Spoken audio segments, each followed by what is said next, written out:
Tu es prêt à consacrer combien de temps à Dieu cette semaine? 1 minute? 1 heure? 1 journée?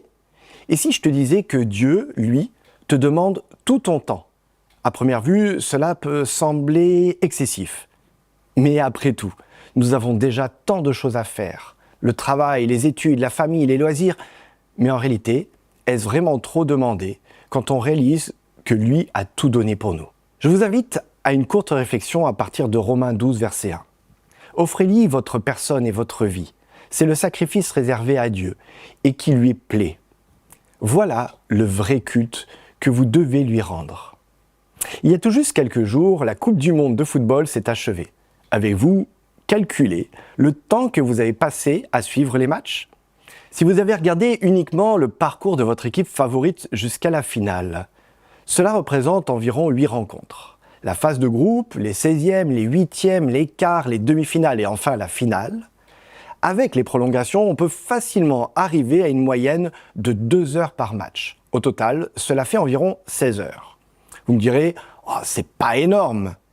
Et vous aurez sans doute raison.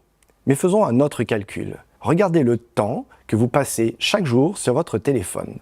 Ouvrez la rubrique bien-être numérique ou temps d'écran. Le résultat est souvent surprenant. Ce ne sont plus quelques heures dans une année, mais parfois plusieurs heures, voire plusieurs journées. Pourtant, le plus étonnant n'est pas le nombre d'heures. La vraie question est, qu'est-ce que ce temps produit en moi? Après 2 heures à faire défiler les réseaux sociaux, qu'ai-je réellement appris? En quoi ai-je grandi? De quoi mon cœur s'est-il nourri? N'avez-vous jamais ressenti cette impression étrange d'avoir passé beaucoup de temps sans être vraiment enrichi? Cette sensation de fatigue, de démotivation, parfois même de vide intérieur. L'apôtre Paul ne nous fait pas ici une leçon de morale sur nos loisirs. Il ne cherche pas à culpabiliser ceux qui aiment le sport, les séries ou les réseaux sociaux. Son invitation est bien plus profonde. Écoutons le début du chapitre. Frères et sœurs, Dieu est plein de bonté. Tout commence là. Avant de parler d'offrir notre vie, Paul nous rappelle l'immense bonté de Dieu. Il ne demande pas un sacrifice pour mériter son amour. Il invite simplement à répondre à un amour déjà reçu. Alors pendant longtemps, certains ont compris le mot sacrifice comme une vie de privation, de renoncement ou d'austérité. Mais Paul parle d'un sacrifice vivant. Autrement dit, d'une vie offerte avec joie, d'une relation où chaque journée devient une occasion de marcher avec Dieu. Donner son temps à Dieu, ce n'est pas perdre du temps, c'est investir dans ce qui nous construit réellement. C'est choisir de nourrir son cœur plutôt que de le remplir. C'est laisser Dieu orienter nos pensées, nos choix et nos priorités.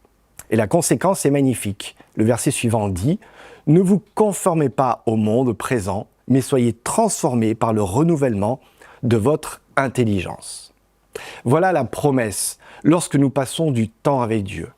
Il ne change pas seulement notre emploi du temps. Il transforme notre manière de penser. Notre regard devient plus juste. Notre discernement grandit. Nos décisions deviennent plus sages. Peu à peu, nous apprenons à reconnaître ce qui est bon, agréable et parfait. Alors la question n'est peut-être plus combien de temps vais-je donner à Dieu cette semaine? La vraie question est quelle place vais-je lui laisser pour qu'il transforme ma vie?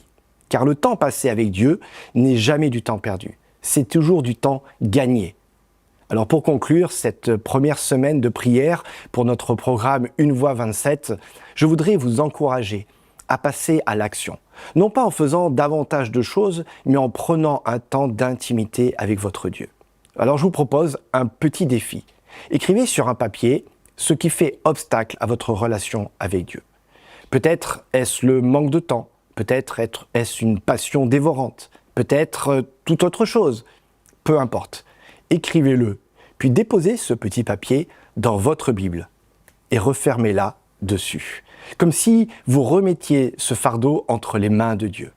Et le sabbat prochain, pourquoi ne pas prier à ce sujet avec votre famille ou avec quelques membres de votre Église?